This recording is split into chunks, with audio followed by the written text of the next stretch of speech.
नमस्कार दोस्तों, एक बार फिर से अपनी पाठशाला में आपका स्वागत है। आज के इस वीडियो में हम सकल तलपट के अंदर क्वेश्चन नंबर 6 करेंगे। सवाल एकदम आसान है बट थोड़ा सा अलग पॉइंट दिया गया है। तो चलिए सवाल पढ़ते हैं, क्या लिखा हुआ है। वल्लभ द्वारा नीचे का सकल तलपट बनाया गया है। तो आप देख सकते हो आज हमें पहले से सकल तलपट बना के दिया गया है। क्या लिखा है आगे, यदि उसमें कोई भूल हो तो सुधार कर सकल तलपट बनाइए और उसके कारण दीजिए। तो यहाँ पे लिखा है अगर कोई भूल है तो उसको सुधार कर नया सकल तलपट बनाइए। तो हमने यहाँ पर लिखा है वल्लभ का सुधारा हुआ सकल तलपट। मान लीजिए अगर वल्लभ ने कोई चीज जमा करनी थी, अगर उसने उधार कर दिए तो हम उसे क्या करेंगे, जमा करेंगे। ठीक है, इसका मतलब है अगर कोई भूल करी है तो उसे हम सुधार कर लिखेंगे। ठीक है, तो चलिए सवाल शुरू करते हैं। सबसे पहले यहाँ पे लिखा है प्रारंभिक स्टॉक। उधार होता है, उसने भी उधार करा है। चलिए उधार कर देते हैं हम भी। प्रारंभिक स्टॉक। यहाँ पर जो उसने भूल करी केवल हम उसी को सुधारेंगे। ठीक है, बाकी जैसा है वैसा ही रहने देंगे। यहाँ पर लिखा है बिक्री। जैसे कि आपको पता है बिक्री की शेष तो जमा होती है, उसने क्या कर दिया, उधार कर दिया है, तो हम जमा करेंगे। बिक्री 86,000।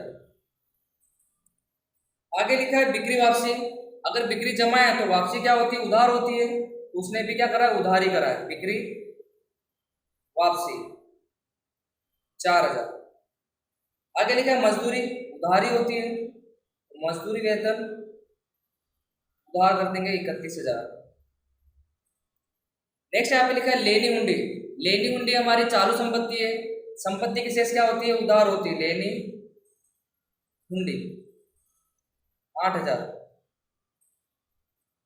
देनदार, देनदार हमारा ग्राहक है, चालू संपत्ति है। देनदार 10,000। आगे लिखा भाड़ा, धंधे का खर्च है, क्या करेंगे, उधार करेंगे। भाड़ा 4,000। नेक्स्ट यहाँ पे लिखा है रोकड़। रोकड़ धंधे की क्या है, चालू संपत्ति, उधारी होती है। रोकड़ 1,800। आगे लिखा है लेनदार। अब देख सकते हैं लेनदार की शेष तो जमा होती है। अगर देनदार ग्राहक है तो लेनदार व्यापारी है, क्या करना पड़ता है, हमें जमा करना पड़ता है। उसने क्या कर दिया, उधार कर दिया है, तो हम इसे सुधार कर लिखेंगे। क्या करेंगे, जमा करेंगे। लेनदार 7,900। आगे लिखा है अंतिम स्टॉक। अब आपको थोड़ा ध्यान देना है।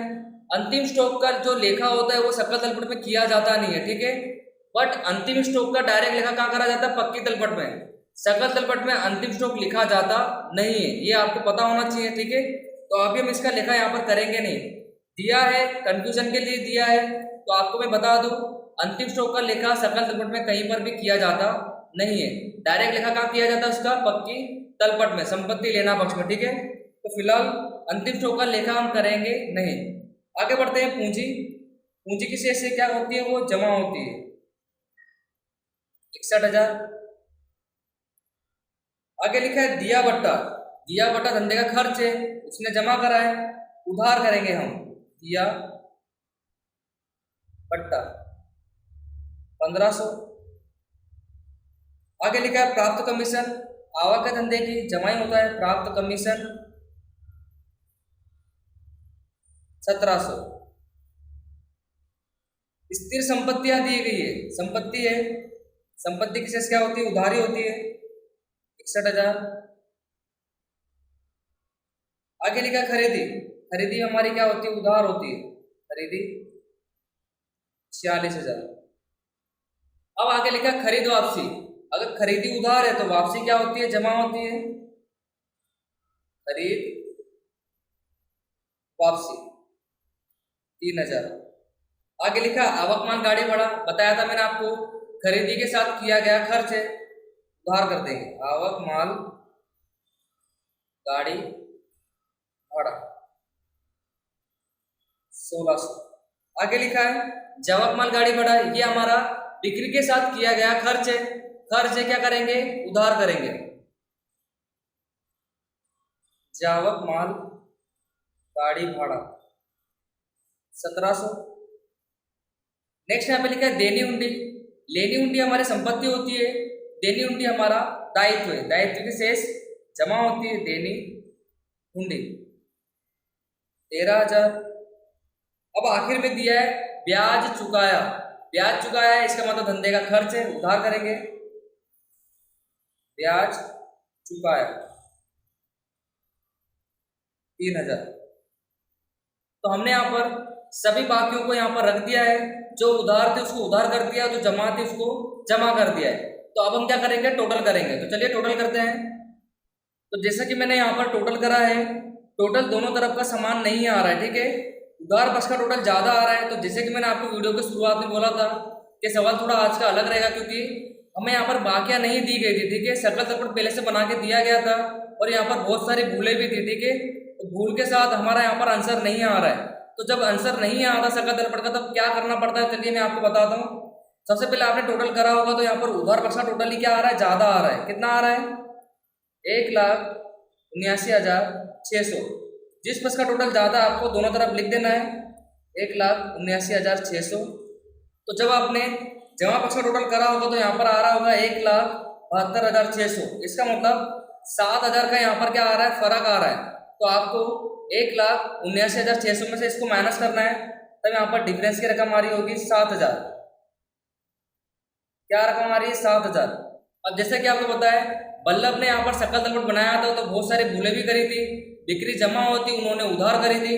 तो जिस प्रकार से हमने यहाँ पर सुधारा है, तो यहाँ पर 7,000 की भूल निकल के आई है। अब हमें नहीं पता ये भूल किस प्रकार की है। तो जब सकल तलपट बनाते समय कोई भूल निकलती है और भूल का पता ना चले, तो हम उसे लिखते हैं उचित खाता। उचित खाता, इसे आप उपलब्ध खाता भी बोल सकते हो, उपलब्ध खाता, ठीक है। आपको ये खाता आगे देखने के लिए मिलेगा। जब हमें सवाल में कोई भूल नहीं मिलती है, तो उस भूल को रखने के लिए हम कौन सा खाता बनाते हैं, उचित खाता, ठीक है। उपलब्ध खाता भी आप इसे बोल सकते हो। तो हमें यहाँ पर 7,000 की भूल नहीं मिली जमा पक्ष में। तो जब हम वार्षिक हिसाब बनाएंगे, तब हमें भूल मिलेगी, तब हम इसे यहाँ से हटा देंगे, ठीक है, 7,000 को। फिलहाल इस सवाल में हमें 7,000 की भूल नहीं मिली, तो हमने क्या लिख दिया, उचित खाता, जिसे आप उपलब्ध खाता भी लिख सकते हो। 7,000 का यहाँ पर जमा पक्ष में डिफरेंस आ रहा था, तो हमने क्या लिख दिया, उचित खाता। तो इस प्रकार से हमें इस सवाल को सरबर तो करना ही था, तो हमने जमा पक्ष में उचित खाता लिखकर इस खाते को भी पूरा करा, ठीक है। तो जब हमें भूल मिलेगी, तब हम इस 7,000 को यहाँ से हटा देंगे।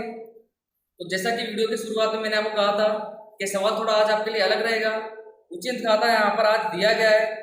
जब हमें कोई भूल नहीं मिलती है कोई भी पक्ष में, ठीक है, अगर उधार पक्ष में नहीं मिल रही है या जमा पक्ष में नहीं मिल रही है, तो हम उसे क्या लिखेंगे, उचित खाता। तो 7,000 हमने यहाँ पर लिखा उचित खाते के रूप में, ठीक है। तो यहाँ पर हमारा वीडियो पूरा हुआ। उम्मीद है आपको वीडियो आज का समझ में आया होगा। तो आज की वीडियो में अब हम इतना ही रखेंगे। प्रैक्टिस कीजिएगा, ठीक है, सवाल की। मिलेंगे आपसे फिर से नेक्स्ट वीडियो में नेक्स्ट क्वेश्चन के साथ।